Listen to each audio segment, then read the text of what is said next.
Fuan! Aku dengar cerita korang tak puas hati dengan kita orang. Ha? Cakap-cakap kat belakang kan. Kita orang baik dengan korang selama ni. Korang naik kepala. Kau dah lah tak bagi salam lalu depan aku. Aku ni senior, kau tak? Bagilah salam, Assalamualaikum abang senior. Ajar betul lah budak sekarang ni.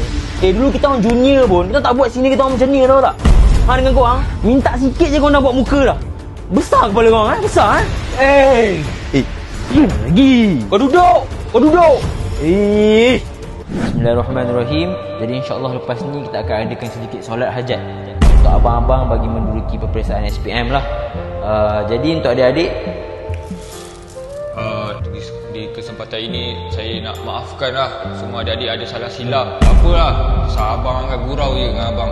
sebab kita kat sini dah macam ahli keluarga dah. Kita abang-abang sangat-sangat perhatian dengan adik-adik. Jadi kita ada sedikit hadiah. Tolong bagi kat dalam untuk atas tanda terima kasih sebab mendoakan kita orang. Dan insyaAllah kita akan sujud selama setengah jam di rakaat yang terakhir. Dan harap adik-adik dapat mendoakan kebaikan dan supaya abang-abang dapat result yang cemerlang lah. InsyaAllah boleh? Doa rebutang. 1, 2, 3. Allahumma innaka ta'lamu anna hadhil qulub